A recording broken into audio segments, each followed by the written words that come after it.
जो रक्षण करतो त्याला देव माना, देवाला देव मानू नका. कुठलीही साधना न करता, तपश्चर्या न करता, घराच्या बाहेर न जाता अनायासे स्वहिता भेटीची. स्वहिता परमात्मा त्या स्त्रीला भेटतो जी बाई घरात शांतता ठेवते. इथे रामाला सुख मिळालं नाही आणि तुम्ही या जमिनीमध्ये सुखी होण्याचा प्रयत्न करता, अवघड आहे. नवऱ्यापेक्षा जेव्हा तुमची वस्तू मोठी होते, शब्द आहे का, नवऱ्यापेक्षा सोनं असो, हरिण असो, काही असो, आणि त्याच्या पाठीमागं जेव्हा नवरा जातो ना, तुमच्या घरातला देव गेलेला असतो. आणि त्या स्त्रीला कोण बलात्कार करेल, कोण त्रास देईल, काही सांगता येत नाही. रक्षक रक्षक आज रागवेल पण कायम थोडंच रागवणार आहे. माझा मुद्दा समजून घ्या. स्त्री कोणत्याही साधू असो, देव असो, तिला न मानता जो रक्षक आहे, पिता असेल, पोरगा असेल, तिने सांगतोय तुम्हाला, पिता रक्षण करणार आहे, पोरगा रक्षण करणार आहेत आणि पोरगा जन्माला घालणारा नवरा आहेत. तिघाच्याच आज्ञेत राहा, देव घरात येऊन भेटतो. ज्ञानेश्वरी ज्ञानोबरायांचं मत मी तुमच्या पुढं मागितलं. पण जर तुम्ही तुमच्या मनाने वागला, मग रावण जीवनात आल्याशिवाय राहणार आणि मग रामायण घडणारच. विठ्ठला विठ्ठला. तुकोबर आहे, आपल्या मनाबरोबर संवाद करतात, आपल्या मनाशी बोलतात.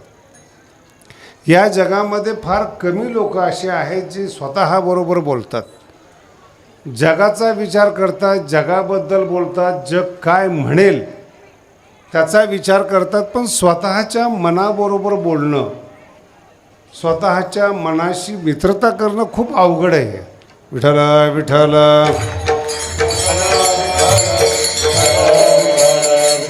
आणि कधीतरी पाहुणे मंडळी येतात,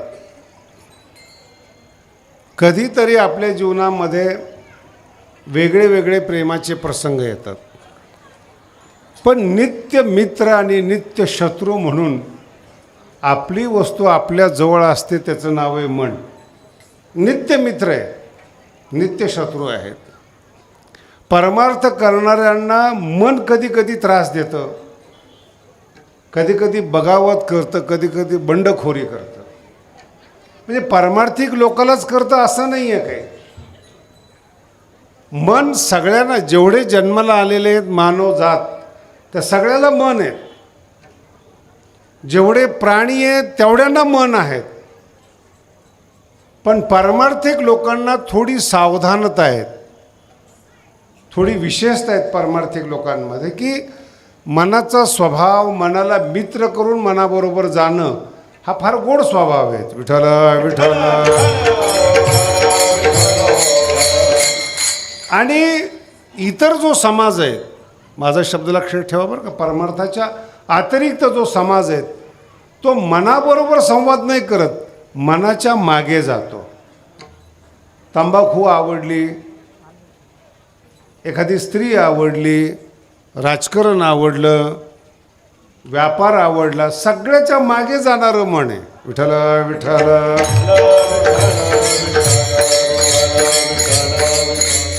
सगळ्याच्या मागे जाणारं मन आहे. स्टेजवर येऊ नका, खाली बस. विठ्ठल विठ्ठल. अरे विक्षेप नको करू, बस खाली, खाली बसतो, बंद करते. अरे ते सगळं बरोबर आहे, पण तू एकदा सेट कर ना. तू सारखं येणं जाणं चालू आहे. आमच्या डोक्यात काही नसतंय, तुमचे थोबाड पाहून आम्ही सांगतो. एका ठिकाणी सेट होतो, डिस्टर्ब नको करू. आणि मागच्या लोकांना दिसू देऊ नको. जा तू, जाऊ दे जरा, जाऊ दे. सगळ्यांची कल्याण नको करू बाबा तू. विठ्ठल विठ्ठल.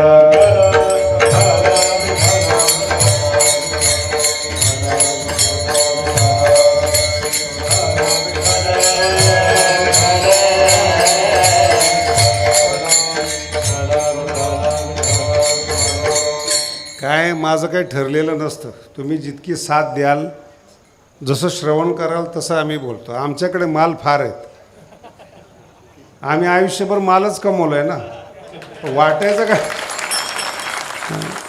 जेवढं तुम्ही शांत चित्ताने ऐकाल तेवढा माल भारी निघेल. विठ्ठल विठ्ठल. म्हणून हा दोन वर्ग आहेत. एक मनाच्या मागे जाणारा वर्ग आहे आणि मनावर नियंत्रण करून आपल्या मनाप्रमाणे वागवणारा परमार्थिक वर्ग आहे. कळायला थोडं सुरुवातीला अवघड जाईल, पण ऐकत चला. कुठल्याही कॉलेजच्या मुलाला अभ्यास नकोसा वाटतो. कुठले तरी किचकट संशोधन आहे, कुठले तरी प्रबंध आहेत, कुणीतरी आयुष्य घालले आणि ते किचकट आहेत. आणि दोन शब्द गोड बोलले की मुलं भाळतात. मग ते दोन शब्द पुस्तकातले नको वाटतात, पण जे खोटं बोलणारे, स्तुती करणारे ते फार गोड वाटतात. नुसतं कॉलेजच्या पोरांना म्हटलं ना, काय भारी आहे रे तुझं शर्ट, त्याच्यावर तो खुश होतो. त्याला म्हटलं काय बॉडी आहे तुझी. मी तर 2-3 पोरांना असं फसवत होतो एमएच्या टायमाला. मी धोत्रावरच असायचो आणि मी धोत्रावर आणि मुलं टेन्शनमध्ये. अजून नाही कळलं तुम्हाला. याचं कारण सांगतो तुम्हाला. अजूनही धोत्रातली विशेषता माहीत नाहीत. तुम्ही 10 लाखाची पॅन्ट आणि शर्ट घाला, तुमच्याकडे बघणार नाही, पण धोतर घाला सगळे पाहतील. Unique item. कॉलेजमध्ये एमएला असताना पुण्याला एकटाच धोत्रामध्ये सगळेच बघायचे हा कसा काय इकडे आला. आणि ज्यांनी चांगले कपडे घातले, ज्यांनी बॉडी बनवली, त्यांना टेन्शन नाही. आपण सगळं करून काहीच नाही. Unique item. आणि मग मी त्यांना राग येऊ नये म्हणून स्तुती करायचो. अरे बघतात तुझ्याकडेच, पण धोतर पाहत होते. त्यांना बरं वाटायचं. हळूहळू त्यांच्या 2-3 महिन्यात लक्षात आलं हे सगळं खोटं आहे. तुमचं ड्रेस कोड काय आहे, तुमची बॉडी काय आहे, हे कधीही मन पाहत नाही, कधीही बुद्धी पाहत नाही. शरीराचा जसा व्यायाम केला जातो तसा मनाकडून मनाचा व्यायाम करावा लागतो. बुद्धीकडून अभ्यासाचा व्यायाम करावा लागतो. शरीराचा व्यायाम जेवढा कराल, शरीर चांगलं असेल, तुम्हाला मिलिटरीमध्ये नोकरी मिळेल, पोलीसमध्ये नोकरी मिळेल. अभ्यास नसेल तर तुम्हाला कुठल्या चांगल्या दुकानावर वॉचमॅन म्हणून तुम्हाला ठेवतील, दिसायला बलदंड असल्यामुळे. हे जे कमांडो आहे, बाउन्सर आहे, त्यांचं बघा ना तुम्ही. हिरो साधारण असतो आणि बाउन्सर जास्त मोठे असतात. शरीर चांगलं आहे, शरीराच्या मानानं तुम्हाला पगार आणि नोकरी मिळेल. तुमचं मन चांगलं आहे, सन्मान फार चांगला मिळेल.